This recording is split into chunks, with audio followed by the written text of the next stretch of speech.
नमस्कार दोस्तों, आज मैं आपको ले चल रही हूँ एक ऐसी कहानी में जिसमें ना खून है, ना डाका और ना ही कोई मर्डर वेपन, लेकिन है एक ऐसा राज जिसने पूरी भारत में तबाही मचा दी। दिल्ली की एक छोटी सी लड़की, नाम शांति देवी। जन्म हुआ 11 दिसंबर 1926 को। एक मासूम बच्ची, लेकिन उसके मुंह से कुछ ऐसे बातें निकलती थी कि जिससे उसके माँ बाप की रातों की नींदें उड़ गई थी। सिर्फ 4 साल की उम्र में शांति अपने घर वालों से कहने लगी कि ये उसका असली घर नहीं है। उसका घर तो मथुरा में है, वहां उसका एक पति है जिसका नाम है केदारनाथ चौबे, और एक बेटा भी है जिसको उसने अपने गोद में खिलाया है। अब सवाल उठता है कि ये शांति देवी कौन थी और कैसे एक छोटी सी बच्ची इतनी सारी डिटेल्स जान सकती थी। जब उसने अपने पास्ट लाइफ के बारे में बताया तब उसने कहा कि उसका नाम था लुगड़ी देवी।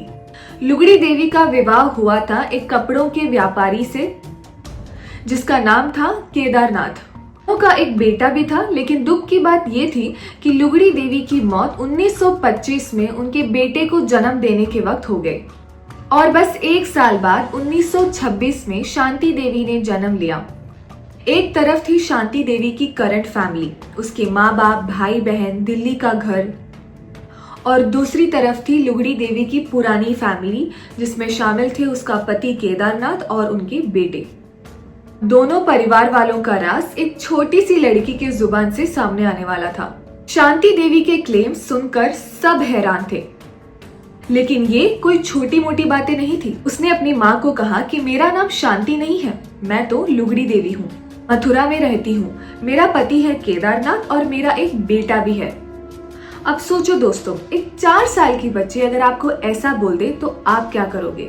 माँ बाप पहले तो ये सुनकर हंसकर टाल देते थे, लेकिन जैसे जैसे शांति बड़ी हुई उसके क्लेम्स और क्लियर होते गए। उसने मथुरा के गलियों के नाम, मंदिरों के रास्ते और अपने पति के घर का पूरा नक्शा बता दिया।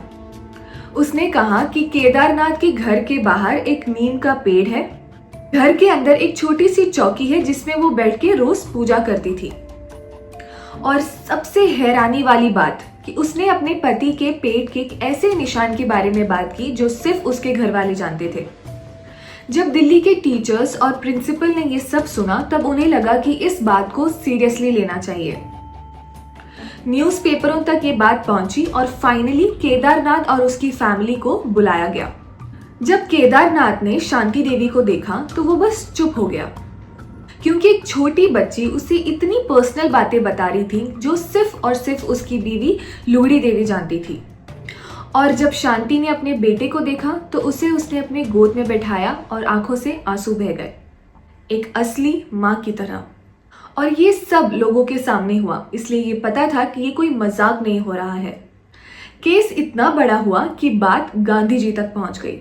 महात्मा गांधी ने डिसाइड किया कि इस केस की सच्चाई तक हमें पहुंचनी चाहिए। उन्होंने एक स्पेशल कमेटी बनाई जिसमें जजेस, सीनियर जर्नलिस्ट और कुछ ऑफिशियल्स शामिल हुए।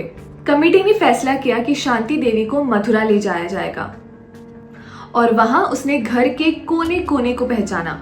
उसने कहा कि यहाँ मेरा अलमीरा था, यहाँ मैं पूजा करती थी और ये मेरा बेडरूम था। कमेटी के मेंबर्स हैरान रह गए क्योंकि ये बात 100% सच था।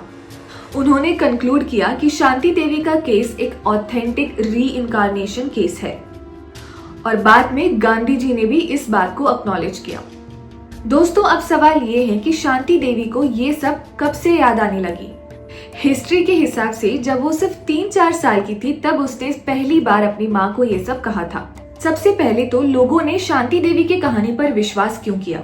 तो आज के टाइम में भी अगर कोई बच्चा आपसे कहे कि उसे उसका पिछला जन्म याद है तो शायद हम सब उसे इग्नोर कर देंगे, लेकिन शांति देवी अलग थी।